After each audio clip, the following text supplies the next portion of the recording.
Hello friends, welcome to English Fluent English Learning at Next Level. I'm Dr. Javed Khan and I welcome you all to my YouTube channel. Friends, if you haven't subscribed our channel, I request you to subscribe our channel and to get the latest video notifications, please hit the bell icon. Friends, our today's topic is critical appreciation of 1.1 a teenager's prayer. This is from our standard 10th SSC. Our subject is English and we are learning in Maharashtra State Board. This poem is very important and you get 5 marks for critical appreciation. So we should be able to write all the questions properly. That's why you have to watch this video till the end. So let's start with our video today. First of all, we'll try to understand what is critical appreciation. Critical appreciation simply means to evaluate and analyze a poem in order to have its better understanding. Critical ॲप्रिसिएशनला मराठीमध्ये आपण रसग्रहण असं म्हणतो आणि रसग्रहण म्हणजे कवितेचं केलेलं विवेचन किंवा अवलोकन आणि मूल्यमापन. आणि हे मूल्यमापन किंवा अवलोकन आपण कशासाठी करणार आहोत? In order to have its better understanding. कविता अजून चांगल्या पद्धतीने मला कशी समजली आहेत, मला त्याबद्दल काय वाटत आहेत, माझं स्वतःचं काय मत आहे हे सांगण्यासाठी आपण त्याचं रसग्रहण करत असतो, क्रिटिकल ॲप्रिसिएशन करत असतो. 10वीच्या विद्यार्थ्यांना क्रिटिकल ॲप्रिसिएशनचे 5 मार्कांचा क्वेश्चन येत असतो बोर्डाच्या पेपरमध्ये. आणि हे टाकण्याचं उद्दिष्ट बोर्डाचं हेच आहे की विद्यार्थ्यांमध्ये स्वतःची क्रिटिकल थिंकिंग निर्माण व्हावी, चिकित्सक दृष्टी तुमच्यामध्ये निर्माण व्हावी की तुमच्या मताला महत्त्व दिलेलं आहे आपल्या सिलेबसमध्ये बघा. म्हणून तुम्हाला काय वाटतं त्या कवितेबद्दल? शिक्षकांनी तर तुम्हाला शिकवलेलं आहेतच, परंतु तुमचं स्वतःचं पर्सनली काय मत आहे हे स्पष्ट करण्यासाठी हे क्रिटिकल ॲप्रिसिएशनचे मुद्दे वगैरे दिलेले आहेत किंवा रसग्रहणाचा प्रश्न आपल्या सिलेबसमध्ये टाकलेला आहे. आता आपण याच मुद्द्यांना जे काही मुद्दे दिलेले आहेत त्या मुद्द्यांच्या आधारे आपल्या 10वीच्या पुस्तकाच्या पान नंबर 5 आपल्याला एक टेबल दिलेला आहे आणि प्रत्येक कवितेचं क्रिटिकल ॲप्रिसिएशन आपल्याला त्या प्रकारे करायचं आहे. ठीक आहे. त्यामधले काही मुद्दे कमी झालेले आहेत आपल्या बोर्डाच्या या परीक्षेमध्ये सध्या 80 मार्काचा पेपर झाल्यामुळे, परंतु आपल्याला सगळ्याच बाबतीत ते समजलं पाहिजे म्हणून ते महत्त्वाचं आहे. पहिल्या मुद्द्याकडे आपण वळणार आहोत आता, टायटलकडे. सगळ्यात आधी आपल्याला प्रश्न विचारला जातो, टायटल काय आहे कवितेचं? तर आपल्याला बोर्डाच्या परीक्षेमध्ये पूर्ण कविता दिलेली असेल, त्याचं टायटलसुद्धा दिलेलं असेल, सगळं दिलेलं असेल, फक्त आपल्याला योग्य शब्दांमध्ये ते मांडायचं आहे. तर टायटल परीक्षेमध्ये प्रश्न लिहित असताना, याचं उत्तर लिहित असताना काय लिहायचं? क्वेश्चन जो काही असेल 3B असतो हा क्वेश्चन. टायटल लिहायचं आणि त्याच्यासमोर डॅश देऊन तुम्ही लिहू शकता the title of the poem is a teenagers prayer. या कवितेचं टायटल आहे अ टीनएजर्स प्रेयर. याला आपल्याला अर्धा मार्क भेटेल जर तुम्ही हे या पद्धतीने व्यवस्थित दिलं तर. दुसऱ्या मुद्द्याकडे वळणार आहोत आपण, poet. Who is the poet? The poet of the poem is जे मॉर्स. याला सुद्धा अर्धा मार्क आहे बघा मित्रांनो. म्हणजे फक्त टायटल आणि पोएट या 2 गोष्टी लिहिल्यात आपण तर आपल्याला 1 मार्क भेटणार आहे, हे लक्षात घ्या. आता पोएटचं नाव सुद्धा शेवटी राहणारच आहे, तर तुम्ही ते बघून आपलं ते पोएटचं नाव लिहायचं आहे, परंतु पूर्ण वाक्यात दिलं तर तुम्हाला व्यवस्थित मार्क भेटतील. ठीक आहे. तिसऱ्या मुद्द्याकडे वळूयात आपण, जो आपल्या परीक्षेमध्ये येतो तो म्हणजे राईम स्कीम. म्हणजे या कवितेची राईम स्कीम काय आहे? रायमिंग वर्ड्स वेगळे असतात, रायमिंग वर्ड्सलाच पकडून राईम स्कीम बनत असते बघा. आता इथे राईम स्कीम काय आहे? इथे मी तुम्हाला कवितेचा एक बाजूला स्नॅपशॉट दिलेला आहे. तर या आपल्या कवितेची रायमिंग स्कीम काय आहे हे आपण समजून घेणार आहोत. The rhyme scheme of the poem is ABCB. Rhyme scheme कशी करतात, कशी बनवतात? तर बघा, पहिलं कडवं बघा आपलं हे, each day brings new beginnings, decisions I must make, I am the only one to choose the road that I will take. हे आता पहिलं कडवं झालेलं आहे. 4 ओळी आहेत. या 4 ओळींमध्ये जे रायमिंग वर्ड्स आहेत, म्हणजे सगळ्यात शेवटचा जो शब्द आहे तो बघायचा प्रत्येक ओळीतला. आता इथे बिगिनिंग्स हा पहिला शब्द आलेला आहे बघा. तर बिगिनिंग्सला सगळ्यात सुरुवातीला जी पहिल्या ओळीतला सगळ्यात शेवटचा शब्द असतो त्याला पहिले तर आपण ए देऊन देत असतो. रायमिंग स्कीम ही नेहमी स्मॉल अल्फाबेटमध्ये लिहिली जाते, म्हणून त्याला आपण या पद्धतीने लिहायचं, ए द्यायचं आहे. आता पहिला जो शब्द आता बघितला आपण कवितेतला सगळ्यात शेवटचा, त्याला आपण ए दिलेला आहे. हा शब्द दुसऱ्या ओळीतल्या शेवटच्या शब्दाला राईम होतो का हे तपासायचं आता आपल्याला. मेक आलेला आहे बघा, दुसरा शब्द काय आलेला आहे? मेक आलेला आहे. आता बिगिनिंग आणि मेक हे राईम होतात का, म्हणजे सारखे वाटतात का आपल्याला साऊंडमध्ये? तर नाही. म्हणून हा वेगळा आला म्हणून मी त्याला काय दिलं?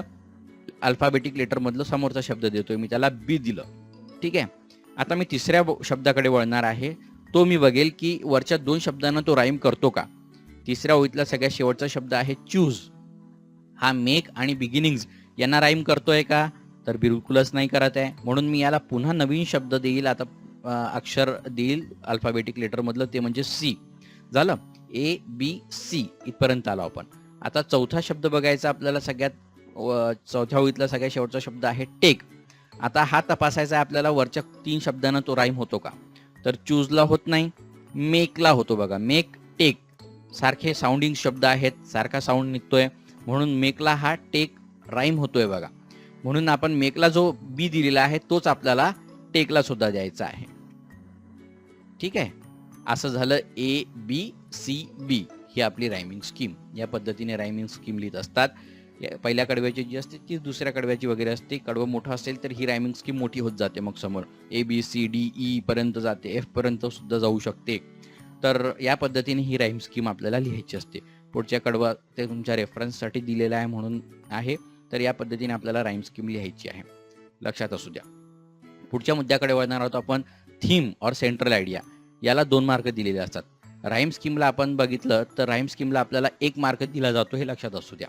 आता पुढच्या मुद्द्याकडे आपण वळत आहोत. थीम और सेंट्रल आयडिया या कवितेची काय आहे, म्हणजे मध्यवर्ती संकल्पना आपल्याला सांगायची आपल्या शब्दांमध्ये. याला तुम्हाला 2 मार्क दिलेले असतात, लक्षात घ्या. अतिशय महत्त्वाचा हा टॉपिक आहे. म्हणून जर तुम्हाला पाठ करता येत असेल, परीक्षेच्या दृष्टीने जर पाठ करता येत असेल तर पाठ करून घ्यायचं. नाही तर आपण आपल्या शब्दांमध्ये मांडलं तरी तुम्हाला चांगले मार्क भेटणारच आहेत. 3 ते 4 ओळींमध्ये आपल्याला ते स्पष्ट करून सांगायचं असतं. The central idea of the poem is a teenager's dilemma to take the right decisions in life. या कवितेतली सेंट्रल आयडिया याचा पूर्ण अर्थ आपण आधीच बघितलेला आहे. तुम्ही वरती आय बटनावर क्लिक करून पूर्ण कवितेचा अर्थ समजून घेऊ शकता. तर या कवितेची जी सेंट्रल आयडिया ती काय आहे, टीनेजर्स डायलेमा. टीनेजर जो आहे, एक 13 ते 19व्या वर्षात पदार्पण केलेला जो मुलगा आहे, या दरम्यानचा जो मुलगा किंवा मुलगी असेल, याच्या मनामधली असलेली द्विधा मनस्थिती, डायलेमा म्हणजे द्विधा मनस्थिती, to take the right decisions in life, जीवनातले योग्य निर्णय घेण्यासंबंधीच्या तिच्या मनामध्ये निर्माण झालेला संभ्रम, ही याची सेंट्रल आयडिया आहे. The teenager seeks the help of the God in his journey of life and asks to stay with him to show right path. आणि हा टीनेजर योग्य मार्गदर्शनासाठी आपल्या जीवनातला कोणाची मदत मागतोय, देवाची मदत मागतोय, the God in his journey of life. आणि त्या देवाकडे अजून एक अशी मागणी करतो, to stay with him to show right path. आयुष्यभर माझ्यासोबत राहा, मला योग्य मार्ग दर्शवण्यासाठी, मार्गदर्शन करण्यासाठी. या पद्धतीने तुम्ही लिहू शकता. दुसरं स्टॅन्झामध्ये तुम्ही हे लिहू शकता, the teenager wants to be away from all the temptations that come to his way while accomplishing the tasks of life. आपल्या जीवनाच्या ज्या काही टास्क आहेत त्या अकम्प्लिशिंग म्हणजे पूर्ण करण्यासाठी, त्याच्या जर मार्गामध्ये काही टेम्पटेशन्स म्हणजे मोह जर येत असतील तर त्यांच्यापासून त्याला दूर राहण्याची तो प्रार्थना करत आहे. He wants to be successful, he or she wants to be successful. तो किंवा तिला सक्सेसफुल व्हायचं आहे, यशस्वी व्हायचं आहे, and happy in his life. So he or she request the company of the almighty God.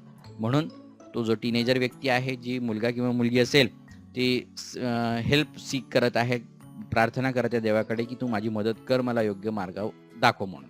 ठीक आहे. ही झाली सेंट्रल आयडिया. या पद्धतीने तुम्हाला लिहायचं आहे, तर तुम्हाला 2 मार्क भेटतील याचे. अतिशय साध्या आणि सोप्या पद्धतीने तुम्ही लिहून चांगले मार्क घेऊ शकतात. हा प्रश्न इतका चांगला आहे की तुम्हाला 5 मार्क भेटलेच पाहिजे, म्हणून त्या पद्धतीने याची तयारी करायची आहे. याच्यात आता फिगर्स ऑफ स्पीच 1 मार्क आहे. तुम्हाला एकच फिगर ऑफ स्पीच सांगायचा असतो. ते एकापेक्षा जास्त तुम्ही माहीत असले तर लिहू शकता. एक चांगलं इम्प्रेशन इव्हॅल्युएटरवर पडतो, म्हणजे पुढच्या प्रश्नांवर सुद्धा त्याचा परिणाम तुम्हाला दिसून येईल मार्कांमध्ये. म्हणून फिगर्स ऑफ स्पीच जर आले तुमच्या लक्षात तर तुम्ही त्यांची नावं लिहायची आहेत आणि त्यांचं जर उदाहरण तुम्हाला माहीत असेल तर ते उदाहरण लिहायचं आहे. मी या ठिकाणी तुम्हाला त्याची डेफिनेशन सुद्धा दिलेली आहे समजून सांगण्यासाठी. तर तुम्हाला पुन्हा पुन्हा प्रत्येक कवितेचं ज्यावेळेला क्रिटिकल ॲप्रिसिएशन येईल त्यावेळेला मी प्रत्येक फिगर ऑफ स्पीचची एक डेफिनेशन देईल आणि त्या कवितेतलं त्याचं एक्झाम्पल देणार आहे तुम्हाला समजून देण्यासाठी. तर या कवितेमध्ये ॲपॉस्ट्रॉफी नावाचा फिगर ऑफ स्पीच आलेला आहे बघा. याचा अर्थ काय होतो, as a literary device apostrophe refers to a speech or address to a person who is not present or to a personified object. Apostrophe म्हणजे कवितेमध्ये एखाद्या व्यक्तीला किंवा एखाद्या ऑब्जेक्टला, एखाद्या वस्तूला उद्देशून जर कवीने किंवा त्या स्पीकरने कवितेतल्या उद्देशून काही म्हटलेलं असेल अशा आणि तो तिथे उपस्थित नाही आहे परंतु त्याला उद्देशून काहीतरी म्हटलेलं आहे, तर अशा वेळेला जो अलंकार होतो त्याला ॲपॉस्ट्रॉफी असं म्हणतात. It comes from the Greek word apostrophein. हा जो शब्द आलेला आहे एपोस्ट्रोफेन या शब्दापासून, ग्रीक या शब्दापासून आलेला आहे. Which means to turn away. To turn away म्हणजे जे ऑडियन्स आहे यांचं लक्ष अचानकच त्या ऑब्जेक्टकडे जो तिथे उपस्थित नाही यांच्याकडे लक्ष केंद्रित करण्यासाठी लगेच त्याला उद्देशून ज्या वेळेला स्पीकर बोलतो काहीतरी शब्द, अशा वेळेला हा अलंकार होत असतो बघा. म्हणून याला टू टर्न अवे म्हटलेला आहे. म्हणजे लक्ष एकीकडून दुसरीकडे घेऊन जायचं आहे आपल्याला ऑडियन्सचं, म्हणून हा अलंकार वापरतात. जसं पहिल्या 2 कडव्यांमध्ये जो बघितलेला असेल आपण, स्पीकर बोलतो की बाबा माझा असं आहे, मला डिसिजन घ्यायची आहे असं तसं, आणि लगेच अचानकच तो काय म्हणतो, please open up my eyes dear Lord. मग लगेच देवाकडे उद्देशून तो बोलतो. आता लॉर्ड तिथे नाही आहे, लॉर्ड म्हणजे देव, परमेश्वर तिथे नाही, परंतु त्याला उद्देशून हे म्हटलेलं आहे, म्हणून इथे अपॉस्ट्रॉफी अलंकार झालेला आहे. ठीक आहे, म्हणून हे इथे डिअर लॉर्डचा जो वापर केलेला आहे हा अपॉस्ट्रॉफी अलंकारामध्ये मोडतो बघा. Please open up my eyes dear Lord ही कवितेतली ओळ अपॉस्ट्रॉफी अलंकार घडून आणते. किंवा help Lord to just say no. पुन्हा देवाला उद्देशून म्हटलेलं आहे की देवा मला मदत कर. When temptations comes my way. ज्यावेळेला मोह माझ्या मार्गामध्ये येतील तर त्यांना, या मोहांना नाही म्हणायची शक्ती माझ्या मनामध्ये निर्माण कर, असं तो म्हणतो या ठिकाणी. हा झाला अपॉस्ट्रॉफी अलंकार, लक्षात घ्या. याला तुम्हाला जर तुम्ही या पद्धतीने अपॉस्ट्रॉफी आणि त्याची उदाहरणं दिली तर तुम्हाला 1 मार्क भेटून जाईल. डेफिनेशन लिहायची गरज नाही आहे, ही तुम्हाला समजून सांगण्यासाठी मी लिहिलेली आहे डेफिनेशन. पुढचा अलंकार कोणता होतो? इन्व्हर्जन नावाचा अलंकार होतो बघा. अतिशय महत्त्वाचा आहे हा सुद्धा. इन्व्हर्जन नावाचा अलंकार या ठिकाणी होतो आहे, तर तो बघूयात आपण. इन्व्हर्जन म्हणजे काय? इन्व्हर्जन म्हणजे ऑल्सो नोन ॲज ॲनास्ट्रॉफी. याला ॲनास्ट्रॉफी सुद्धा म्हणतात. हा सुद्धा शब्द घेतलेला आहे ग्रीक भाषेमधून, ज्याचा अर्थ होतो टू टर्न बॅक. काय होतो? टू टर्न बॅक म्हणजे मागे वळणे, पुन्हा त्याची म्हणजे रचना बदलून टाकणे आणि मागे वळणे. कसं? Inversion also known as anastrophe is a literary technique in which the normal order of words is reversed in order to achieve a particular effect of emphasis or meter. म्हणजे जी वाक्यरचना असते इंग्रजीची, ही वाक्यरचना बदलून, नॉर्मल ऑर्डर जी आहे त्याची बदलून त्याला रिव्हर्स करायची, बदलायची, उलटं करायचं त्याला, जेणेकरून त्याच्यामुळे काय होईल, हे कशासाठी करायचं आहे? To achieve the effect of emphasis. एखाद्या गोष्टीवर भर देण्यासाठी किंवा त्याच्यामध्ये एक रिदम निर्माण करण्यासाठी वाक्यामध्ये या इन्व्हर्शनचा वापर करतात, या अलंकाराचा वापर करतात. म्हणजेच काय? वाक्यरचना बदलणे आणि वाक्यरचना उलटी करणे. आपण कवितेतल्या ओळी तुम्हाला माहीतच असतील, तर पोएटिक लायसन्स लाभलेलं असतं पोएटला, त्या कवितेची वाक्यरचना तो कशीही करू शकतो. तर ही वाक्यरचना बदलणेच म्हणजेच काय? इन्व्हर्शन हा अलंकार करणे. आता या ठिकाणी त्याचं उदाहरण आपल्या कवितेमध्ये आलेलं आहे, डिसिजन्स आय मस्ट मेक. आता जनरली वाक्यरचना काय असते इंग्रजीची? सब्जेक्ट असतो, त्यानंतर वर्ब असतो आणि नंतर ऑब्जेक्ट असतं किंवा कॉम्प्लिमेंट असतं. या पद्धतीची वाक्यरचना असते. आता इथे वाक्य कसं असलं पाहिजे होतं? आय मस्ट मेक डिसिजन्स असं असलं पाहिजे होतं, परंतु याची वाक्यरचना उलटी केलेली आहे बघा. डिसिजन्स आधी टाकलं म्हणजे इन्व्हर्शन केलेलं आहे. Decisions I must make.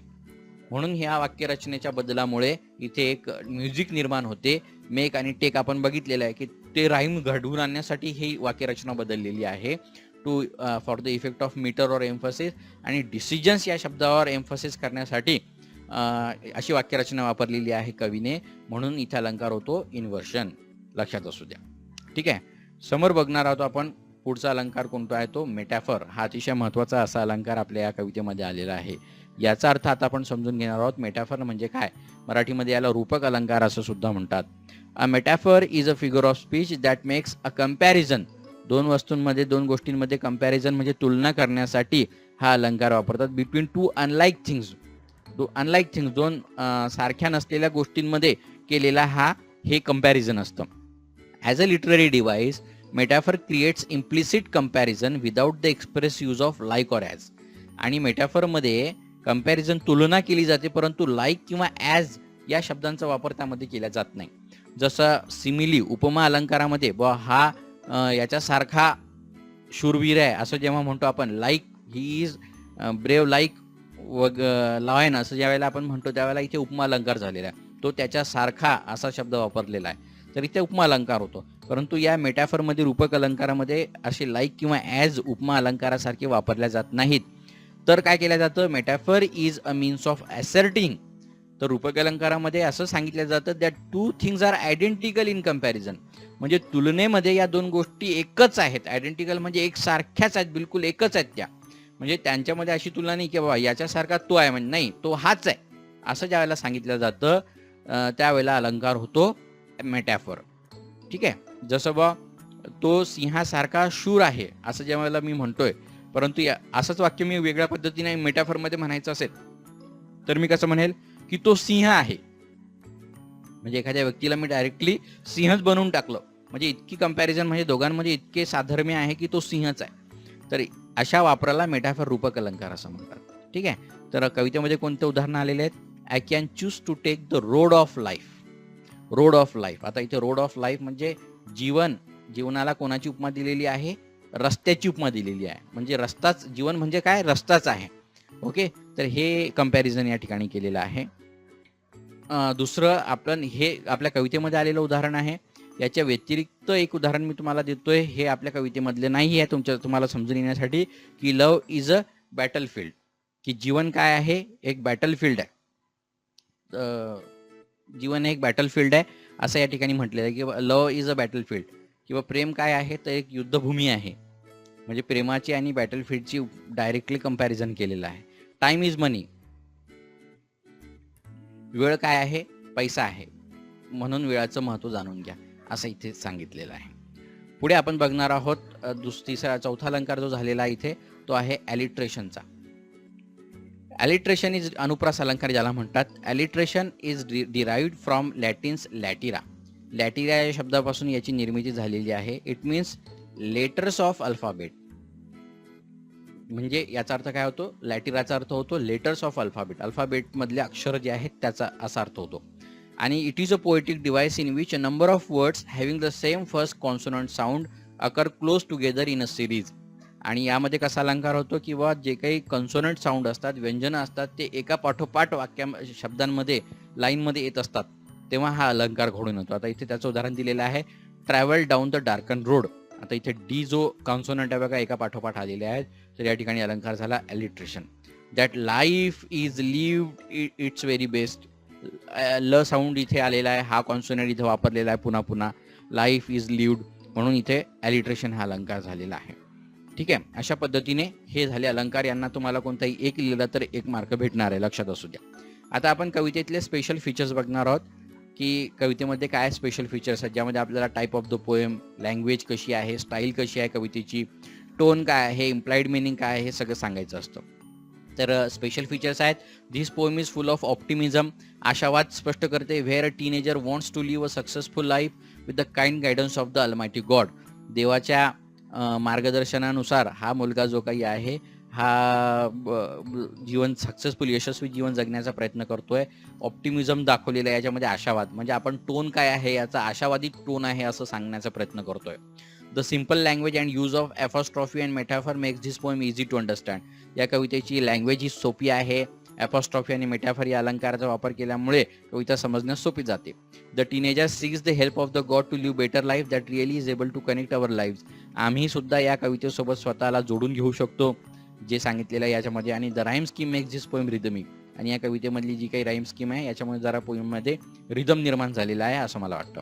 तर स्पेशल फीचर्सला सुद्धा 2 मार्क भेटतात, म्हणून त्या पद्धतीने तुम्ही त्याचा अभ्यास करायला हवा.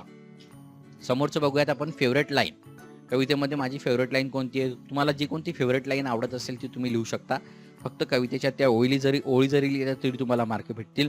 एक्सप्लेनेशन द्यायची गरज नाही आहे. इथे मला आवडलेल्या ओळी आहेत. Help Lord to just say no when temptation comes my way that I might keep my body clean and fit for life each day. ही या ओळी होत्या कवितेमधल्या. These lines suggest the desire of a teenager to live a happy life without any temptations to drive him away from the right path. या ओळी काय suggest करतात? या टीनेजरच्या इच्छा स्पष्ट होतात याच्यातून. To live a happy life, एक आनंदी जीवन जगण्यासाठीचं त्याला, आणि कोणतेही मोह जीवनामध्ये येऊ नयेत म्हणून तो प्रार्थना करतो देवाकडे. We learn from these lines that sound mind resides in a sound body that is the key to success. आणि या ओळींमधून मी काय शिकतो, की बा निरोगी शरीरामध्ये निरोगी मन वसते, म्हणून जे काही मोह किंवा ज्या काही व्यसनांचा मोह जर मला होत असेल तर याच्यापासून मला दूर ठेव, म्हणजे माझं निरोगी शरीर राहील, फिट राहील. Fit for life is day म्हटलेलं आहे ना, मी फिट राहू शकतो आणि चांगलं सक्सेसफुल जीवन जगू शकतो, असं या ठिकाणी म्हटलेलं आहे. तर याला तुम्हाला 1 मार्क भेटेल. असा हा फेवरेट लाईनचा जो काही अर्थ आहे तुम्ही लिहू शकता. नाही लिहिलं तरी काही हरकत नाही. फक्त ओळी जरी लिहिल्यात तुम्हाला मार्क भेटणार आहेत. हे फेवरेट लाईनबद्दल झालेलं आहे. ओके. तुम्ही असं सुद्धा लिहू शकता माय फेवरेट लाईन्स आर आणि त्याच्या खाली ओळी लिहू शकतात. तर हे झालं फेवरेट लाईनबद्दलचं. नंतरचा मुद्दा आहे why I like or dislike the poem. ही कविता मला का आवडली किंवा का नाही आवडली हे सांगायचं आहे. जनरली का आवडली हेच सांगायचं आहे आपण, की I like the poem for its clear and important message. यामधून मला एक चांगला मेसेज भेटतो. I can connect with this poem very well because I am also a teenager who faces same problem as describe by the teenager in the poem. मी या कवितेसोबत स्वतःला जोडून घेऊ शकतो, कारण टीनेजर जे काही प्रॉब्लेम फेस करतोय ते मी सुद्धा फेस करतो. म्हणून I can connect with the poem. I also like the use of metaphor and apostrophe to amplify the effect on the reader. या कवितेमध्ये मेटॅफरचा आणि एपॉस्ट्रॉफीचा जो वापर केलेला आहे, टू एम्प्लिफाय म्हणजे वाढवणे, जो काही रीडरवर इफेक्ट करण्यासाठी या गोष्टी वापरलेल्या आहेत, तर तो मला खूप आवडलेला आहे. याला सुद्धा तुम्हाला 1 मार्क भेटणार आहे. ठीक आहे. समोर बघूयात आपण ॲप्रिसिएशन ऑफ द पोएम जे आहे, याला तुम्हाला कसे मार्क आता 80 मार्काच्या पेपरमध्ये भेटतात हे समजून घ्या. म्हणजे तुम्ही त्या पद्धतीने तयारी करू शकतात. मी सगळे मुद्दे घेतलेले आहेत पान नंबर 5 वरचे, परंतु आता तुम्हाला परीक्षेमध्ये टायटल विचारलं जातं, ज्याला अर्धा मार्क आहे. नेम ऑफ द पोएट विचारलं जातं, याला अर्धा मार्क आहे. राईम स्कीम विचारली जाते, याला 1 मार्क आहे. फिगर ऑफ स्पीच विचारले जातात, कोणतंही एक फिगर ऑफ स्पीच तुम्हाला सांगायचं आहे आणि त्याचं उदाहरण दिलं तर तुम्हाला 1 मार्क भेटणार आहे. आणि कवितेची थीम किंवा सेंट्रल आयडिया जी आहे 2 ते 3 ओळींमध्ये सांगायची, ज्याला 2 मार्क आहेत. या पद्धतीने तुम्हाला पेपरमध्ये ॲप्रिसिएशन विचारलं जातं. एक्स्ट्रा पॉईंट्स जे आहेत ते आपण ऑलरेडी डिस्कस केलेले आहेत, कारण परीक्षेमध्ये एखाद्या वेळेला तुम्हाला स्पेशल फीचर्ससुद्धा विचारले जाऊ शकतात. हेच विचारतील असं नाही, म्हणून ते सगळं तुम्हाला स्पष्ट करून सांगितलेलं आहे. आत्ता तरी मागच्या पेपरमध्ये 80 मार्काचा जेव्हा पेपर झालेला आहे त्यामध्ये या पद्धतीचा प्रश्न विचारलेला आहे, म्हणून तुम्हाला हे स्पष्ट करण्यासाठी मी इथं दिलेलं आहे. तर असं हे ॲप्रिसिएशन, क्रिटिकल ॲप्रिसिएशन टीनेजर्स प्रेयरचं आपण इथं बघितलेलं आहे.